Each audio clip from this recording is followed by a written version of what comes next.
स्वातुल्य संबंध reflexive relation. समुच्चय ए पर संबंध आर इस प्रकार हो कि ए का प्रत्येक अवयव स्वयं से आर द्वारा संबंधित हो तो स्वातुल्य संबंध कहलाता है। अर्थात सभी x बिलोंग करते हैं ए के लिए तो x का संबंध x से होना चाहिए। अब कौन कौन से एग्जाम्पल हो सकते हैं इसमें? पहला एग्जाम्पल हो सकता है समांतर रेखा, समांतर रेखाएं। अब समांतर रेखाएं कैसे कि अगर ये x रेखा है, मान लिया हमने x, इसके ऊपर एक और x रेखा खींच दीजिए, ठीक। या अगर आपको इस तरह नहीं समझ में आता है तो ये मान लीजिए x है, इसके ऊपर ये नीचे खींच लीजिए। आप इन दोनों क्या करिए, मिलाइए। जब इन दोनों को मिलाएंगे तो एक ही रेखा बन जाएगी। तो ये याद रखिएगा, प्रत्येक रेखा अपने आप के समांतर होती है। तो समांतर रेखा के लिए भी x का संबंध x से ही होगा, जहां for all x belong to a। एक काम ये हो गया आपका। दूसरा क्या है? समरूप त्रिभुज। अब समरूप त्रिभुज कैसे कि प्रत्येक त्रिभुज अपने आप के समरूप होता है, भाई होगा ही होगा। जैसे मान लीजिए ए बी सी, हमने त्रिभुज ले लिया ए बी सी, क्या ये अपने आप के समरूप होगा? बिल्कुल भैया, अपनी शकल शीशे में देखेंगे तो आप जैसे हैं वैसे ही आप अपने आप को दिखाई देंगे, तो वो समरूप हो गया। इसी प्रकार सर्वांगसम रूप भी आता है, सर्वांगसम, सर्वांगसम त्रिभुज हमने लिया पी क्यू आर एस। भाई सर्वांगसम का मतलब सभी अंग जिसके क्या हों, समान हों, जिसकी भुजाएं भी और जिसके कोण भी आपस में बराबर हों, तो वह आपका कहलाता है सर्वांगसम त्रिभुज। भाई सर्वांगसम त्रिभुज हो गया तो प्रत्येक त्रिभुज अपने आप के सर्वांगसम होता है। भाई हमारा रूप हमारे रूप के सर्वांगसम भी होगा, समरूप भी हो गया। तो ये याद रखेंगे कि स्वातुल्य का संबंध यानी स्वयं का संबंध यदि स्वयं से है तो वह स्वातुल्य संबंध कहलाता है। ऐसे ही बहुत सारे एग्जाम्पल एक मैंने ले लिया। जैसे मान लीजिए रिलेशन है आपका आर, तो क्या होगा? 1, 1 है, 2 का संबंध 2 से है, 3 का संबंध 3 से है। इसी प्रकार आप अनंत का संबंध अनंत से ले सकते हैं, या और भी एग्जाम्पल ले सकते हैं। कैसे? A, B, B और C, ये सभी संबंध जो हैं वो स्वातुल्य संबंध कहलाते हैं। अपने आप का संबंध अपने आप से यदि है तो वह स्वातुल्य संबंध कहलाता है। सममित संबंध यानी सिमेट्रिक रिलेशन, जो संबंध x और y में है, यदि वही संबंध y और x में हो, अर्थात x और y के स्थान बदले जा सकें, तो सममित संबंध कहलाता है। यदि x, y belong to a और यदि x का रिलेशन y का है, इस प्रकार यानी इसी प्रकार y का संबंध x से भी है, अर्थात x, y belong to r, y, x belong to r, तो सममित संबंध कहलाता है। यानी दोनों के स्थान बदल दिए जाएं तो वह संबंध आपका सममित संबंध कहलाता है, यदि वही संबंध रहे। अब कैसे संबंध रहेगा बताते हैं एग्जाम्पल में आपको। पहला है समांतर रेखाएं। समांतर रेखाएं यानी अगर एक ही समतल पर समांतर रेखाएं हैं, जैसे ये हमने ले लिया L रेखा हो गई और इसके समांतर में एक रेखा ले ली हमने M, तो L के समांतर M है, तो याद रखिएगा कि M के समांतर भी L है। भाई दोनों आपस में समांतर है। L के समांतर यदि M है तो M के समांतर क्या है? L। इसी प्रकार लंब ले लीजिए। हमने एक लंब लिया AB पर, लंब है PQ, ये लंब है। तो जिस प्रकार AB रेखा पर PQ लंब है, उसी प्रकार अगर PQ रेखा पर हम कहें AB रेखा लंब है तो गलत नहीं है, बिल्कुल है। तो ये लंब रेखा के लिए भी आ जाएगा, लंब रेखाएं। जिस प्रकार AB रेखा लंब है PQ पर, उसी प्रकार PQ रेखा भी लंब है AB रेखा पर, ठीक। और क्या एग्जाम्पल हो सकता है? तीसरा एग्जाम्पल ले सकते हैं हम समरूप का। समरूप कैसे कि त्रिभुज हमने एक लिया ABC, ABC और एक त्रिभुज और ले लिया, ऐसे बड़ा ले लेंगे ऐसे, लेकिन ये ए कोण जो है वो कोण P के बराबर है कोण बी अगर है, ये कोण आर के बराबर है। जो सी कोण है ये कोण एस के बराबर है। तो जब तीनों कोण आपस में बराबर हो जाते हैं तो वो कहलाता है समरूप त्रिभुज। अर्थात त्रिभुज ए बी सी समरूप होगा त्रिभुज पी क्यू आर के। और कौन सा एग्जाम्पल हो सकता है? और हो सकता है सर्वांगसम त्रिभुज का। सर्वांगसम त्रिभुज का ये भी ले लेते हैं एग्जाम्पल। ठीक, त्रिभुज मान लिया एल एम एन सर्वांगसम है त्रिभुज, ठीक है, ए बी सी के। कैसे? ये त्रिभुज ए बी सी है। अब इसके कोण तो सर्वांगसम है, हमने लिया भुजाएं भी इसकी बराबर हो जाएं। जैसे हमने इसी तरह से चित्र बना लिया आपका एक एल एम एन, जहां पर ए कोण एल के बराबर, बी कोण एम के बराबर, सी कोण एन के बराबर, कोण भी बराबर हो गए। ए बी भुजा एल एम के बराबर, बी सी भुजा एम एन के बराबर और ए सी भुजा एल एन के बराबर हो जाती है। तो ये त्रिभुज कहलाते हैं सर्वांगसम। तो याद रखिएगा सम्मिश्र संबंध क्या हो गया? अगर एल एम एन सर्वांगसम है ए बी सी के, तो त्रिभुज ए बी सी जो है वो सर्वांगसम होगा त्रिभुज एल एम एन के। इसी प्रकार अगर ए बी सी त्रिभुज समरूप है पी क्यू आर के, तो त्रिभुज पी क्यू आर समरूप होगा त्रिभुज ए बी सी के। संक्रमक संबंध ट्रांजिटिव रिलेशन, यदि जो संबंध x और y में है और वही संबंध y और z में है, और तथा वही संबंध अगर z और x में भी हो जाए, मतलब जो x और y में था वही y और z में, और उसी के साथ अगर x और z में भी हो जाए, तो यह संक्रमक संबंध कहलाता है। समुच्चय A पर संबंध R संक्रमक संबंध कहलाता है यदि x का संबंध y से और y का संबंध z से हो। तो यदि वही संबंध x और z में भी हो जाए, जहां x, y, z belong to R, तो उसे संक्रमक संबंध कहलाते हैं। जैसे एक एग्जांपल ले लेते हैं हम, समांतर रेखाओं का ही ले लेते हैं ताकि क्लियर हो जाए। समांतर रेखाओं या समांतर रेखाएं कैसे? ये रेखा ले ली हमने L, ये रेखा ले ली हमने M और ये रेखा ले ली हमने N। ठीक, तीन रेखाएं हो गई आपकी L M N। तो L जो है वो किसके समांतर है? M के। यहाँ लिख लेंगे L जो है वो समांतर किसके है? M के। तथा M रेखा किसके समांतर है? N के। M रेखा जो समांतर है वो N के। और साथ में जब L M के समांतर है, M L के समांतर, जाहिर सी बात है L किसके समांतर हो जाएगी? N के। यदि L N के समांतर हो गई ना, तीनों रेखाएं समांतर हो गई, तो तीनों में संबंध एक समान हो गया, तो यह संबंध कहलाता है आपका संक्रमक संबंध कहलाता है। इसी प्रकार से और भी क्या हो सकता है, एग्जाम्पल बताते हैं। और हो सकता है x less than y।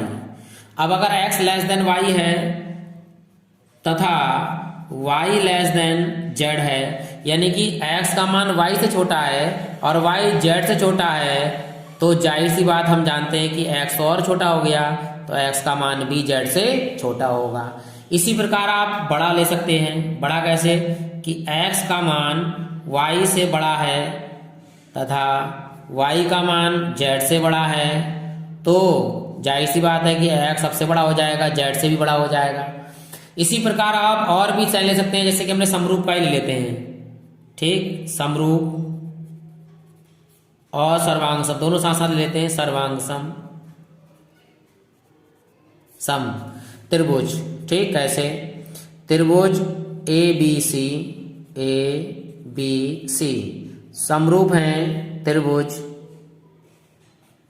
P Q R, और ये समरूप है किसके? त्रिभुज मान लिया एक्स वाई जेड। भाई ए बी सी त्रिभुज किसके समरूप है? पी क्यू आर के। पी क्यू त्रिभुज किसके समरूप है? एक्स वाई जेड के।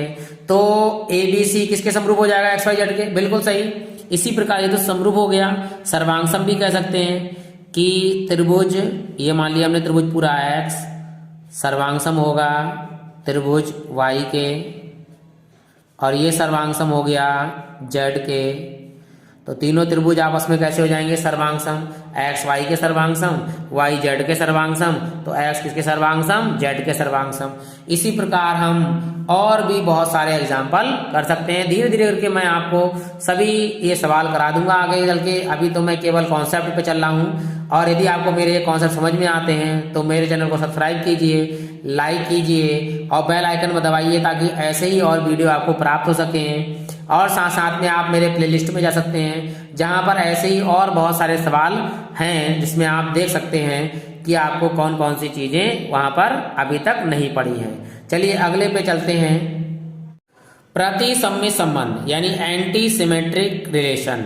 यदि x और y बिलोंग टू a तथा a पर परिभाषित संबंध r इस प्रकार हो कि x का संबंध r से और y का संबंध मतलब x का संबंध y से और y का संबंध x से ऐसा हो कि x और y दोनों आपस में कैसे हों, बराबर। अर्थात x y में संबंध और y x में संबंध तभी सत्य है जबकि x और y आपस में कैसे होने चाहिए, बराबर। तो यह प्रतिसम्य संबंध कहलाता है।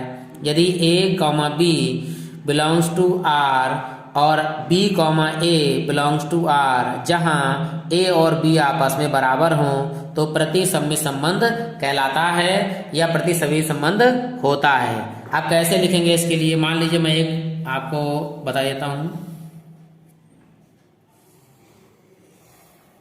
ये a है, ये b है, और यहाँ पर एक चीज लिखते हैं कि a सबसेट है b का तथा b सबसेट है a का, जहाँ a और b आपस में कैसे हों, बराबर हों, ये याद रखिएगा। तो कैसे हमने ले लिया, हमने लिया 1 पर 1, 2 और 3 है, तो b पर भी 1, 2 और 3 होंगे। 1 का संबंध 1 से, 2 का संबंध 2 से, 3 का संबंध 3 से, अर्थात दोनों के संबंध आपस में कैसे हैं, बराबर हैं। यानी 1 का संबंध 1 से है तो x बराबर y हो गया, 2 का संबंध 2 से है तो x बराबर y हो गया, 3 का संबंध 3 से है तो x बराबर y हो गया। इसके ये नियम आपको बहुत अच्छे से याद करने हैं। अब हम चलते हैं तत्समक संबंध पर। तत्समक संबंध आइडेंटिटी रिलेशन। यदि समुच्चय A में संबंध R इस प्रकार हो कि प्रत्येक x और y बिलोंग्स टू A के लिए x और y में संबंध है, यदि x और y बराबर है, जो भी हमने लिखा था प्रतिसम्य संबंध उसी प्रकार का है ये। अर्थात x, y belong to r, जब x और y बराबर हों तो r तत्समक संबंध कहलाता है। समुच्चय A में इस संबंध को IA से नोट करते हैं, यानी सेट्स ऑफ A आइडेंटिटी से निरूपित किया जाता है। यहाँ पर IA लिखा होगा x, y such that x belong कर रहा है a को और y बिलोंग कर रहा है a को, जहाँ पर x और y आपस में कैसे हैं, बराबर है। इसमें थोड़ा सा अंतर वो देखते हैं कि यदि हमारे पास a समुच्चय है a, 2, 3, तो हमारा जो IA होगा वो हमारा होगा 1 के साथ 1 का संबंध 1, 1, 2, 2 और 3, 3, ये होगा। और यदि मान लिया हमने कि कहीं पर दिया हो ये 1, 2, 3 दिया है तो 1, 1 है, मान लीजिए इस तरह से दे दिया 1, 1, ठीक, और लिख दिया जाए 2, 2, और ये कहा जाए कि क्या ये आपका आइडेंटिटी समुच्चय है, तो यहाँ पर आप लिखेंगे नॉट इक्वल टू आइडेंटिटी समुच्चय। क्यों नहीं है, संबंध नहीं है आइडेंटिटी संबंध यानी कि तत्समक संबंध, क्योंकि यहाँ पर 3, 3 उपस्थित नहीं है। या ज़्यादा लिखते हैं हम कैसे 1, 1, 2, 2 और 3, 3 तीनों हैं, एक के साथ हम लिख लिया 2 का संबंध, तो ये भी नहीं होगा। क्यों नहीं होगा ये संबंध, क्योंकि इसमें ये एक्स्ट्रा दे दिया है। इसमें जो तत्समक संबंध होगा उसमें एक्स्ट्रा नहीं देना है आपको। अगर ना एक्स्ट्रा देना है और ना कोई कम करना है, जैसे 1 का संबंध 1 से देना है, 2 का संबंध 2 से देना है, 3 का संबंध 3 से देना है, तो ना इससे हम कम दे सकते हैं ना इससे हम ज़्यादा दे सकते हैं। ज़्यादा और कम यदि हमने दे दिया तो ये संबंध हमारा स्वातुल्य संबंध कहलाएगा, स्वातुल्य संबंध हो जाएगा। लेकिन यह संबंध हमारा तुल्यता संबंध वो तत्समक संबंध नहीं होगा। इतना याद रखेंगे। आइडेंटिटी संबंध यानी रिलेशन तभी होगा जब इसका एक अवयव के साथ में एक एक यानी प्रत्येक अवयव लिखा हुआ होगा। तुल्यता संबंध इक्विवेलेंस रिलेशन वह संबंध जो सम्मित स्वातुल्य और संक्रामक हो तुल्यता संबंध कहलाता है। अर्थात अगर कोई संबंध ऐसा हो जिसमें सम्मित संबंध भी मिल रहा हो, स्वातुल्य संबंध भी मिल रहा हो, संक्रामक संबंध भी मिल रहा हो, यदि किसी में तीनों संबंध अगर प्रतिपादित हो जाएं तो हम कह देते हैं कि उसमें तुल्यता संबंध है या वह तुल्यता संबंध कहलाता है।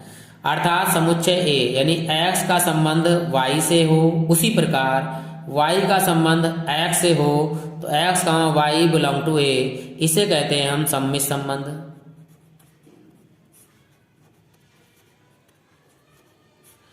और x का संबंध x से फॉर ऑल मतलब सभी के लिए x बिलोंग टू a, तो ये संबंध हो गया आपका स्वातुल्य संबंध, स्वयं का स्वयं से।